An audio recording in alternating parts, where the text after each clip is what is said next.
All right, and with that introduction to field technology out of the way, I'm going to get into each field technology, and I'm going to do two at a time, give you the profiles of each, and just go into the details as to how do they work, how to place them, so on and so forth, and go from there.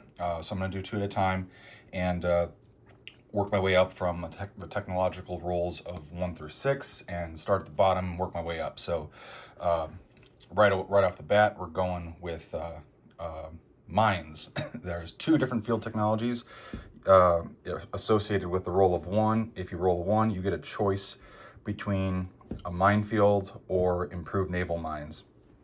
And if you roll a 6, you can also choose each of these as well. 6 is a wild card or a facility, choice of facility. So yeah, all right, let's get into it with start with land, work our way to sea. So I'm going to go over minefields first and then do improved naval mines. So basically, I got the cards, the cards from our card deck here for a little bit of a reference and also a visual flair. But anyway, if you're familiar with AAA shots, anti-aircraft artillery fire from like standard X and Allies games, or from BBR, or 1940 Global, and so on and so forth. It's very similar to that, except minefields are essentially your AAA shots against ground units, land units, and naval mines are like AAA shots against sea units. So, familiar concept, right? If you have if you played Classic, then you're familiar with a AAA fires up to, defensively fires against up to as many attacking air units there are, and in later versions of Axis and Allies, like Global, 1942, BBR, and so on and so forth, each AAA unit fires up to 3 shots, matching 1 per attacking air unit. Minefields are very similar to that, except to the later version, where you can only have one, and you can only have one in a territory, and each minefield rolls up to 6 mine rolls, defensive mine rolls, against attacking land units. So that's basically, that's the basics of it. But in terms of the details and whatnot, we got of the field technologies that start on the board. There's one that starts in Lorraine for the French, and basically how it works is, if you're attacking with only 1 land unit against a territory with a minefield, you only roll 1 die. But if you're attacking with 6 or more land units, then you roll a max of 6 dice against the attacking land units. So if in this instance, if say Germany, this is the starting setup, if Germany decided to attack Lorraine with everything it had from Alsace, well, that's more than 6 units. So you'd roll 6 dice. Ooh, I got 2 hits. It's pretty good. 6 dice at 1, just to clarify. Both mines roll at 1. So I got 2 hits. That means, as a French player, that means that 2 German units, the German player would probably pick the infantry, would get killed and removed from the board before they get to conduct combat. So that's how that works. It basically, the minefield rolls for the rolls for minefields happen at the end of the movement phase, before combat begins, before any dice of the attacker are rolled. Okay, so that's basically how that works right there, and that's a quick little demonstration. In terms of the other little caveats for minefields, you have to place them. If you get a minefield via technology, you have to via a technological achievement, you have to place it in a territory that you've controlled at the start of your turn. You can place it in any territory that you controlled at the start of your turn. It doesn't have to be an original territory. You can place them in any territory that you've controlled at the start of your turn. And they by themselves are not necessarily a huge deal because there's so many units on the board. But when you have it like compiled, or not compiled, but you have like a group of field technologies together, defensive ones, like if you have trench works, a minefield, and like a machine gun, like it can be an imposing defense, you know, because it all adds up. But anyway, that's that. And then if you are attacking with tanks, and there's a minefield that you're fighting against, the hits from minefields can be applied to tanks. Tanks, if you're familiar with 1914 or Kings and Kaisers, tanks absorb one hit when they're attacking. They absorb one hit when they're attacking. So you know, one tank in theory, if you want to kill a tank when you're attacking it can absorb 2 hits, which is cool. Hits from minefields can be applied to your as the bonus hit, basically, to the attacking tank. If you as the attacker choose so, you can apply it to you can apply a hit from a minefield to a tank. You, however, cannot apply hits to tanks, the bonus hit to tanks conducting amphibious assaults, and that extends to minefields as well. So if you're, like, say the Austria-Hungary or the Ottomans are attacking Egypt and conducting an amphibious assault into there, and there's a minefield there, and they're attacking with a tank, the tank cannot absorb a hit during an amphibious assault, even with a mine, and it can't absorb a hit with a minefield as well from the amphibious assault, if it's conducting an amphibious assault. If it's attacking from Palestine, for instance, yes, it can. But if you're conducting an amphibious assault with a tank against a territory in general, and that extends to minefields, can't absorb the extra hit. Minefields are in effect if the territory is already contested. So again, let's say we had this, Germany contested Lorraine. On Germany's next turn, the minefield is still in place. Lorraine is still contested. If they wanted to attack again to try and take the territory, well, that minefield is still in effect. So if there's still more than 6 units attacking, which there probably would be, that minefield is rolled again. The minefield is rolled by the defender until the territory is taken. So if they eliminate all their French units and they take control of the territory, then the minefield is destroyed. And that's basically how minefields work. Yeah, not much to it. It's pretty straightforward. They can roll up to 6 dice each at 1 defensively, and they can be fun. They can be fun, and they can also sting, but in most of my games hasn't been like a huge deal. I usually get like 1 hit or 2 out of them.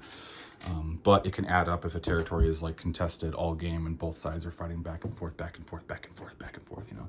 Fun stuff. Okay, so with minefields out of the way, let's move on to improved naval mines. So, improved naval mines. If you're familiar with Exercise 1914, there are standard naval mines. And improved naval mines, well, they improve those, right? So just to go over kind of how sea movement works a little bit with this game, because if you haven't played it in 1914, this might be a curveball. If you haven't played Kings and Kaisers, this might be a curveball, but it's a little different from standard exercise games. So if you, as let's say Germany as the attacker, decide to attack, let's say I want to try and like drop a dude off into Scotland for whatever reason and come in here and attack, right?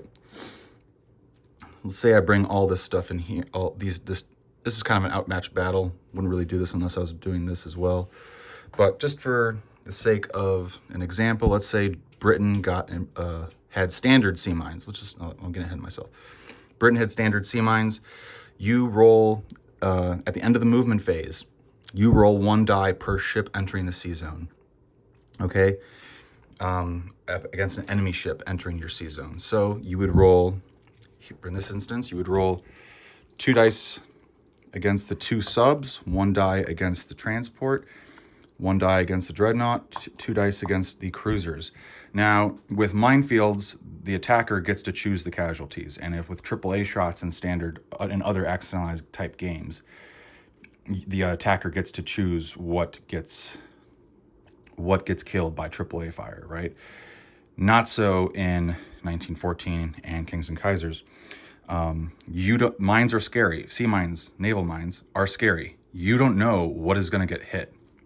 So you roll not all of them at once. You roll one at a time, or in this case, one per type of ship or whatnot. It would, if you had multiple transports carrying different things, then you would have to roll them separately. But just as an example, here's the die against the transport, nothing. Here's a die against 2 dice against the subs, nothing. Die against the dreadnought, and then 2 dice against the cruisers, nothing. Okay, for Germany, that's pretty good. However, if they had